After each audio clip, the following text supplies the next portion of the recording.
సద్దెనపల్లి నియోజకవర్గ ముప్పాళ్ల మండలం ముప్పాళ్ల గ్రామంలో రెవెన్యూ సదస్సులు హాజరయ్యారు. సద్దెనపల్లి నియోజకవర్గ శాసనసభ్యులు కన్నా లక్ష్మీనారాయణ ఈ సందర్భంగా ఆయన మాట్లాడుతూ ప్రగతి పాలన అందిస్తున్న కూటమి ప్రభుత్వం ఇటు రాష్ట్రం ఎంచుకున్న లక్ష్యాలకు కేంద్ర సహకారం కూడా తోడై ఆంధ్రప్రదేశ్ అభివృద్ధి బాటలో జోరుగా పయనిస్తుందని అన్నారు. గ్రామ సభల ద్వారా రెవెన్యూ సమస్యలను పరిష్కరిస్తామని శాసనసభ్యులు కన్నా తెలిపారు. గత ప్రభుత్వంలో మన భూముల మీద అతని ఫోటో వేసుకొని మరీ కబ్జా చేశారని, ఇప్పుడు కూటమి ప్రభుత్వం వచ్చాక ఆ బొమ్మ పీకిపడేసి రాజముద్ర వేశారని, రెవెన్యూ సదస్సులో ఇప్పుడు భూబాధితులకు అండగా నిలుస్తుందని అన్నారు. ఈ కార్యక్రమంలో వివిధ హోదాల్లో ఉన్న ప్రభుత్వ అధికారులు మరియు కూటమి నాయకులు, రైతులు, కార్యకర్తలు పాల్గొన్నారు.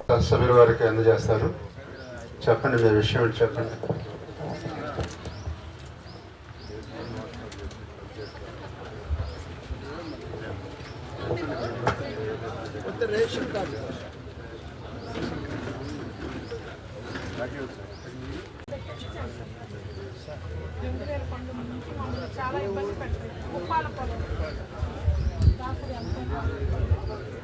2019 నుంచి మమ్మల్ని చాలా ఇబ్బంది పెడుతున్నారు. మండలం జిల్లా ఆఖరికి మంత్రివర్యులు పాడి శ్రీరామ్ పాడి కూడా లెక్క పెట్టాను. ఈ సందర్భంగా ఇవాళ మన ముప్పాళ్ళ గ్రామంలో నిర్వహించిన సందర్భంగా ఇక్కడ వచ్చేసినటువంటి పెద్దలందరికీ కూడా నా హృదయపూర్వక నమస్కారం. సంతోషం. మరి రెవెన్యూ సదస్సులు ఏ ఉద్దేశంతో పెట్టారు, ఎందుకు పెట్టారు, ఎలా పరిష్కరించబడతాయి, ఈ విషయాలన్నీ కూడా తహసీల్దార్ గారు మీకు చాలా క్షుణ్ణంగా చెప్పినటువంటి మాట.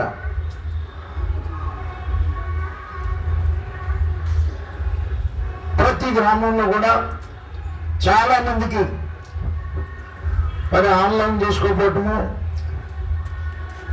లేకపోతే గట్టుల గంత కాదాను, అలా కాకుండా 2019 నుంచి 24 వరకు కూడా వైసీపీ ప్రభుత్వంలో వాళ్ళు ఇష్టం వచ్చినట్లు భూముల్ని ర్యాంక్ చేసుకోవటం, సర్వే నెంబర్లు మార్చడం, ఎవరు పేరు పెడితే వాళ్ళ పేర్లు ఆన్లైన్లో ఎక్కించేసుకోవడం, ఈ రకంగా అనేక అవకతవకలు జరిగినాయి. వాటన్నిటిని కూడా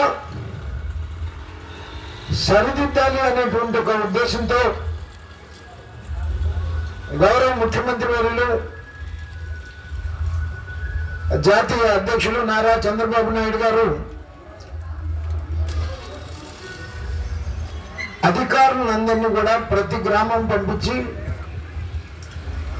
ఉచితంగా, మామూలుగా అయితే పట్టాదారు పాస్ పుస్తకాన్ని కానీ ఆన్లైన్లో ఎక్కించడానికి కానీ వీటన్నిటికీ కూడా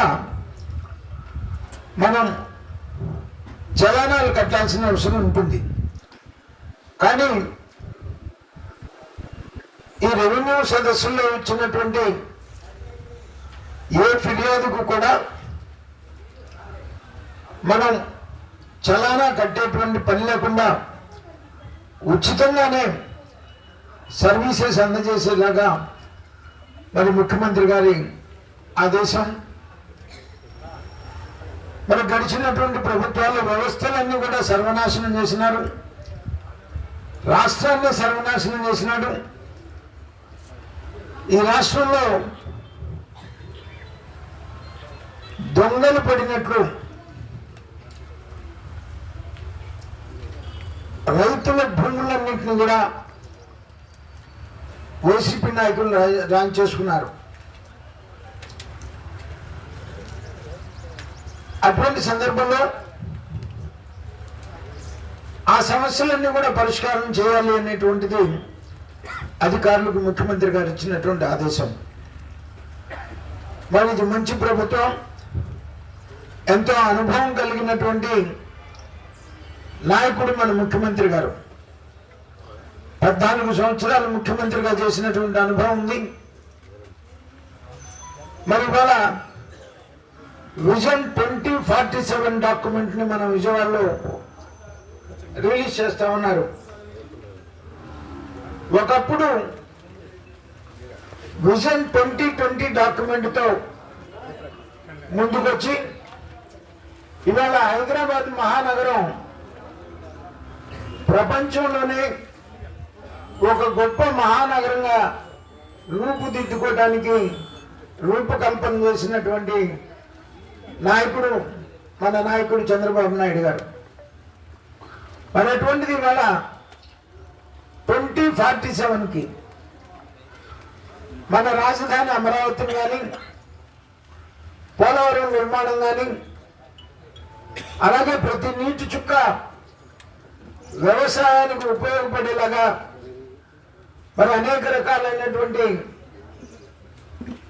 లిఫ్ట్ ఇరిగేషన్ స్కీమ్స్ కానీ, నదుల అనుసంధానం కానీ, ఇవన్నీ కూడా మరి పూర్తి చేసి ఈ రాష్ట్రాన్ని ప్రగతి పదంలోకి ముందుకు తీసుకుని వెళ్ళడానికి ఒక గొప్ప విజన్తో ఈ రోజున మరి డాక్యుమెంట్ 2047 డాక్యుమెంట్ కూడా మరి రిలీజ్ చేస్తా ఉన్నారు. మరి ఈ సందర్భంగా మనం అందరం కూడా ముఖ్యమంత్రి